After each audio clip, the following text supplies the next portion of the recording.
Good morning, fam. So this is part 3 of my story. After part 2, I'm going to pin them. Uh, anyhow, God told me to go to Atlanta. And I said, Atlanta? Father, how am I going to go to Atlanta? I didn't know what he wanted me to go to Atlanta for. Didn't know nobody in Atlanta. So I argued with him, prayed about it. The next morning I woke up.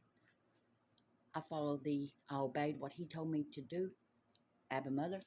And I ended up with a bus ticket to Atlanta and about $400 sent to me.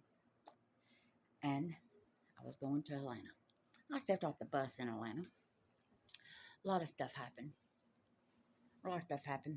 I ended up wandering around very thirsty, very parched. My backpack that had my mother's ashes in it was stolen. I was walking down the street and I heard the Spirit say, "Leave your stuff."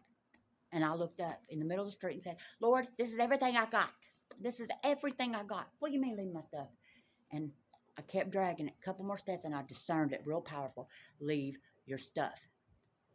I left my stuff in the middle of the street. Wasn't nothing. Wasn't no valuable dummies. And I walked off. When I look back, I realized, hindsight's 2020, that it was God. Leave your stuff, girl. You're new in town. They know you're new.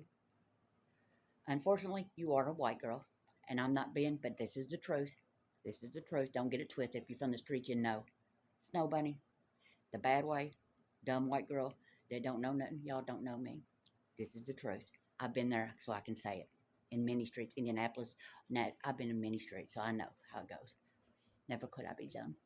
So I left it, and I walked out of Atlanta. I ended up finding shelter in Kennesaw in an old abandoned, or in an old building by the airport, at the airport. The door was off, so I looked in it, had a bathroom. I was out of the weather. There was a refrigerator that had plenty of drinks and stuff for hydration.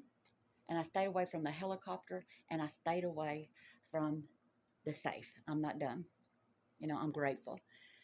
There was electricity, so I got to wash and stay clean and things like that, and that right there meant everything to me. I had people walk up to me of the human race and give me money, give me food, give me things that I needed. I followed money, food, not, and some, even a woman walked up to me one day and said, "I do not want to offend you." And I'm like, what? This woman is saying she don't want to offend me, and look at me. And she gave me about $100. I had lost my phones and stuff. One had been stolen on the bus and stuff, but I understood. They better be glad I didn't. The bus driver said, "If you hit them, we have to call the law." And I was like, okay, I'll let that one go. But I put it together. It's a Mexicana woman and a Nigerian. I put that together. And real quick. And so I continued my journey. Abba Mother said, "You're going back to Atlanta." I said, "No, I'm not. I just walked from Atlanta. And I'm not interested in going back, for real. I'm not interested in going back."